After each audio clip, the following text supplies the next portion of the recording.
The forest never truly returned to normal after that night. Wolves avoided my gaze now, not out of cruelty, out of instinct. When I walked through Nightclaw territory, conversations stopped. Warriors straightened. Ranked members lowered their eyes. A fraction too long, not submission, recognition, and fear, because something ancient had awakened, and it wasn't small, had ordered increased patrols along every border. Word of the Moon Crown would spread fast. Darius wouldn't stay silent. But what unsettled the pack most was that I remained. I had not left, and I had not bowed. "You need control," Kale said the following night. Standing across from me in the empty training grounds, moonlight poured between wooden beams overhead. The air was cold, tense. "I didn't ask for this," I replied. "No," he agreed, "but you were born for it." His voice wasn't cruel anymore. It was steady focused. He circled me slowly. The power responds to emotion, instinct, authority. You don't force it. He stepped. Closer, you command it. Something flickered in my chest at the way he said that. Command, not beg, not endure. Command. "Show me," he said quietly. I inhaled, closed my eyes, reached. For the silver hum beneath my ribs, it answered. Instantly, the pendant glowed. A ripple of energy spread. Across the wooden floorboards, Kale didn't kneel this time, but he felt it. Saw it in his jaw. "Good," he murmured. Not afraid, impressed, double quotes, "You trust him to." Easily. Kale's voice cut through the silence as the silver light faded. I opened my eyes. "Darius." "Yes?" I folded my arms. "You rejected me in front of the entire pack." His expression hardened slightly. "I rejected you publicly to protect you, and privately." I asked the question landed. For a moment, the alpha mask slipped privately. He had felt the bond, the ache, the pull. "I won't apologize for keeping you alive," he said lowly. I stepped closer. The air between us thickened. "But you will regret underestimating me." His eyes darkened. "I don't underestimate you anymore." The words weren't loud, but they weren't weak either. Something shifted, not dominance, not submission, something equal. And that was more dangerous. 3 nights later, Bloodfang wolves crossed into Nightclaw territory. Not in secret, in formation. 20 warriors, Darius at the front. Kale met them at the clearing's edge. I stood behind him, not hidden, not protected, present. Darius smiled when he saw me. "Good," he said smoothly. "You're still breathing. State your purpose." Kale said coldly. Darius clasped his hands behind his back. "I bring information." The word echoed. Information meant leverage. "You're not the only one searching for the heir," Darius continued. 2 southern alphas are already forming an alliance. A chill crept through the clearing. "They won't ask her to join," he added softly. "They'll attempt to capture her." Silence. Followed. I stepped forward.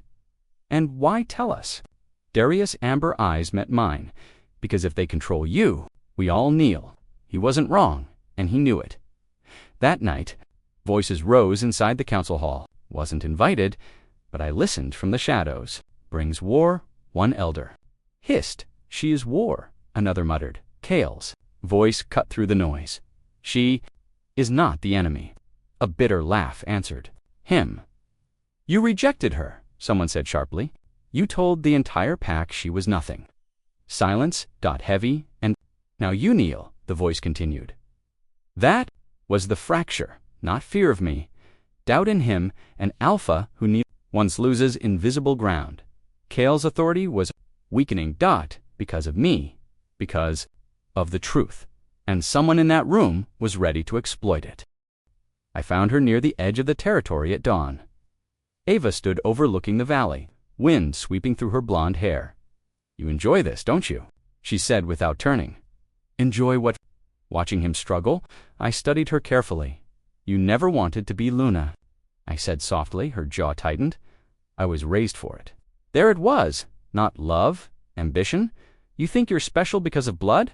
she continued coldly. "Power is taken, not inherited." "And what are you planning to take?" I asked quietly.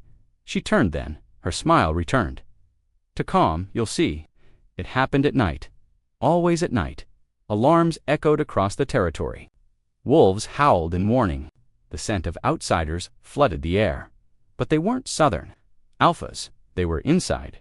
Nightclaw warriors, divided a faction, had formed quietly, strategically, and they moved toward the pack house.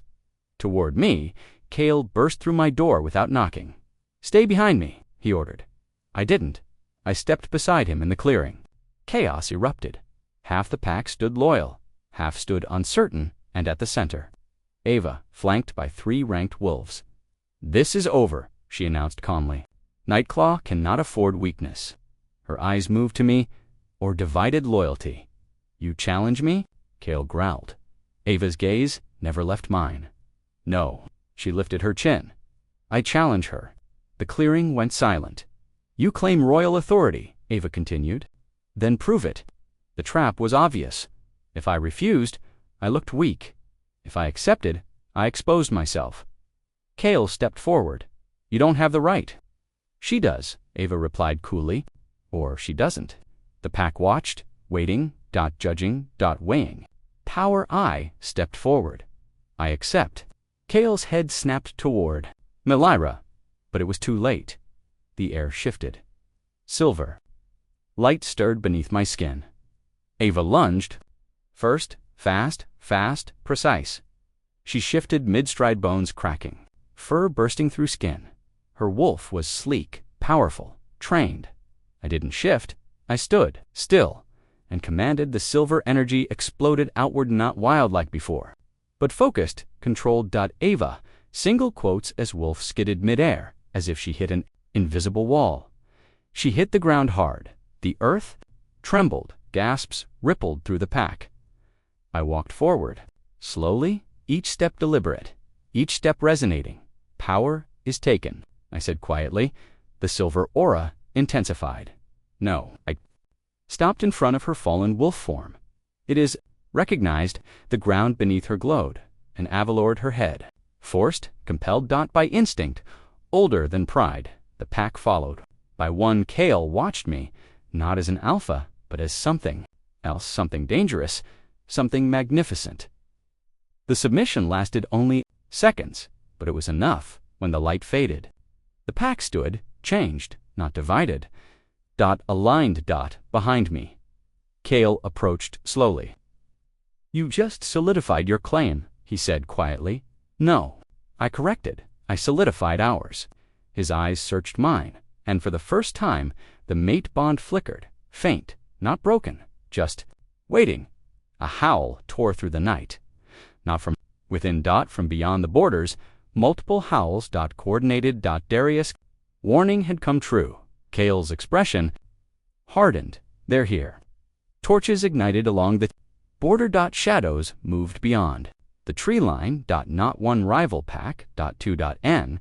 At their center, a massive wolf stepped forward, larger than any I had seen. Eyes burning crimson, not amber, silver, red.